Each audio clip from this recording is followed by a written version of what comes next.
বন্ধুরা, সামনেই আসছে ইংরেজি 2024, বাংলা 1430 বঙ্গাব্দের মহাশিবরাত্রি। মহাশিবরাত্রি মহাপার্বণ, এই বিশেষ দিনে করা নির্দিষ্ট কিছু ক্রিয়া আমাদের জীবনকে সরাসরি প্রভাবিত করতে পারে। বাবার কৃপার আশীর্বাদ আমরা পেতে পারি এবং তার ফলে আমাদের জীবনে দুর্ভাগ্য কেটে যেতে পারে, সৌভাগ্য লাভ হতে পারে এবং তার সাথে সাথে নির্দিষ্ট মনস্কামনা যদি থাকে সেই মনস্কামনাও পূরণ করতে পারি আমরা বাবার কৃপার মাধ্যমে। বন্ধুরা, কী সেই উপায়, সেই বিষয়ে আজকে আলোচনা করব। আমি আচার্য ঋত্বিক চক্রবর্তী, সহজ ভাষা ধর্মকথার এই নতুন পর্বে আপনাদের সকলকে জানাই সুস্বাগতম। বন্ধুরা, সহজ ভাষা ধর্মকথায় আমরা জটিল সমস্যার বিভিন্ন রকমের সহজ সমাধান মাঝে মাঝেই তুলে ধরি। আপনারা সেই সম্পর্কিত ভিডিও যদি নিয়মিত পেতে চান তাহলে সহজ ভাষা ধর্মকথাকে অবশ্যই সাবস্ক্রাইব করে পাশে থাকা বেল বাটনটা ক্লিক করতে কিন্তু ভুলবেন না। বন্ধুরা, আমরা প্রত্যেকেই জানি বাবাকে পঞ্চামৃত দ্বারা অভিষিক্ত করতে হয়। দুধ, দই, ঘি, মধু এবং শর্করা বা চিনি জাতীয় দ্রব্য। বাবাকে বিল্বপত্র আমরা প্রদান করি এই বিশেষ দিনে। এই নির্দিষ্ট জিনিসগুলো তো আপনারা অবশ্যই করবেন।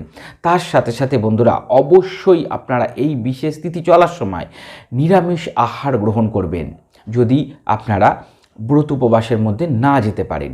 ব্রত উপবাস করলে তার তো নির্দিষ্ট বিধান আছে, সেগুলো তো আপনারা অবশ্যই পালন করতে পারেন। কিন্তু যদি সবার পক্ষে তো সম্ভব হয় না, তাহলে তারা তামসিক আহার থেকে বিরত থাকুন। অর্থাৎ কোনো রকমভাবে আমিষ আহার গ্রহণ করবেন না, কোনো রকম নেশা জাতীয় দ্রব্য গ্রহণ করবেন না। অনেকের বিভ্রান্তিকর ভুল ধারণা আছে যে বাবা তো নেশা করে, বাবা গাঁজা খায়, তাহলে আমরাও গাঁজা খাই, আমরাও নেশা করি। একদম ভুল ধারণা। কোনো শাস্ত্রে কোনো জায়গায় কিন্তু বর্ণনা নেই যে বাবা এরকম নেশা ভাঙ করে পড়ে থাকে। একদম ভুল ধারণা। এই ভুল ধারণার বশবর্তী আপনারা হবেন না। ঠিক আছে, আপনারা কখনোই ভুল ধারণা বশবর্তী হবেন না।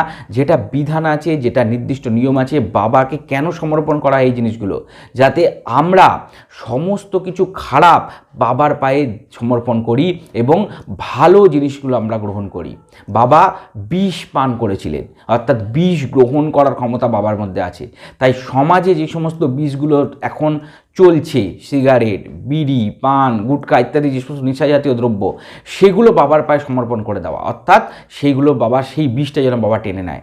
তার মানে এই না যে সেগুলো আমরা আবার নিয়ে বাবার প্রসাদ হিসাবে গ্রহণ করতে শুরু করি। একদম ভুল ধারণা, বাজে প্র্যাকটিস। এগুলো কিন্তু আপনারা কিছুতেই করবেন না। যদি কেউ আপনাদের এগুলো মাথায় ঢুকিয়ে থাকে, সে ভুল ধারণায় ঢোকাচ্ছে। একদম এই জাতীয় আজে বাজে ধারণার বশবর্তী হবেন না। এরপরে আসছি বন্ধুরা এই বিশেষ দিনে করা নির্দিষ্ট ক্রিয়াতে। বন্ধুরা, কি করবেন? একটা সাদা চন্দন কাঠ আপনারা বাবার যখন পুজো করবেন, বাবাকে যখন অভিষিক্ত করবেন, বাবাকে যখন শিবরাত্রির দিন জল ঢালতে যাবেন, মন্দিরে নিয়ে যান। মন্দিরে সেই চন্দন কাঠ, সাদা চন্দন কাঠ ছোটো দেখে নিয়ে গেলেই হবে। ঘষে সেখান থেকে তিলক, যে সাদা চন্দন হবে, ঘষলে সাদা চন্দন আসবে গঙ্গা জল দিয়ে, সেই তিলক আপনার বাবাকে পরান এবং সেই চন্দন কাঠটা মন্দিরেই রেখে দিয়ে আসুন। পরবর্তী সময়ে যত ভক্ত আসবে তারা যখন ওই চন্দন কাঠ ব্যবহার করবে বা ওই মন্দিরের যে পুরোহিত আছে তিনি যখন ব্যবহার করে ওটাকে বাবাকে তিলক করাবেন, তত আপনাদের জীবন থেকে গ্রহদোষ কাটবে। নবগ্রহের কৃপা আশীর্বাদ আপনারা এর ফলে পাবেন। বিভিন্ন রকম গ্রহের বিরূপতা আপনাদের এর ফলে কাটবে এবং জীবনে সুখ সৌভাগ্য খুব শিগগিরই আপনাদের আসতে শুরু করবে। অত্যন্ত সহজ উপায়। আপনারা এই নির্দিষ্ট উপায়টি অবশ্যই করতে চেষ্টা করুন। বন্ধুরা, এরপরে বলবো, একটা ডমরু নিয়ে যান। ছোট ডমরু কিনতে পাওয়া যায়, এই সময় শিবরাত্রির মধ্যে অনেক দোকানে পেয়ে যাবেন। সেই ডমরু আপনারা বাবার যে নন্দী আছে তার যে কোনো কানে ভালো করে ডমরুটা বাজান, একটু ডমরু বাজান। বাজিয়ে, এটা জল ঢালার আগে, বাবার মন্দিরে গিয়ে আগে নন্দীর কানে ডমরু বাজাবেন। বাজিয়ে ওং নমঃ শিবায় এই মন্ত্র 11 বার মন্দির কানে বলুন। ওং নমঃ শিবায়, ওং নমঃ শিবায়, ওং নমঃ শিবায় বলুন। বলার পরে আপনারা বাবাকে অভিষিক্ত করুন, পূজা আর্চা করুন। করে আসার সময় নন্দীর যে অপোজিট কান, যেখানে আপনারা বাজিয়ে শুরু করেছিলেন পুজোটা, ডমরু বাজিয়ে 11 বার জপ করেছিলেন শিবমন্ত্র, সেই কানে না, তার উল্টো দিকের কানে আপনাদের মনস্কামনা বলুন। বলে ওই ডমরুটা ওই মন্দিরে রেখে দিয়েই চলে আসুন। দেখবেন খুব শিগগিরই আপনাদের ওই মনস্কামনা কিন্তু পূরণ হয়ে যাবে।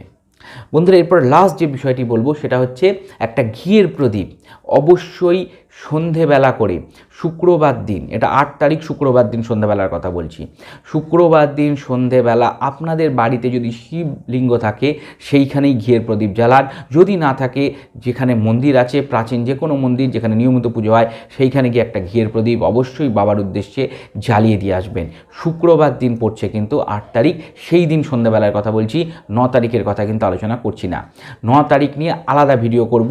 শনিবার দিন যে দিনটা পড়ছে সেদিন কি কি করা উচিত না করা উচিত আমরা শিবরাত্রি নিয়ে পরপর সিরিজ করব, এবং সেই সিরিজে প্রত্যেকটা দিন নির্দিষ্ট নতুন নতুন কিছু তথ্য তুলে ধরার চেষ্টা করব।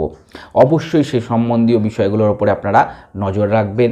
দেখবেন আপনাদের বিভিন্ন রকমের সমস্যা কিন্তু নিবারণের হেতু আপনারা পেতে শুরু করে দেবেন।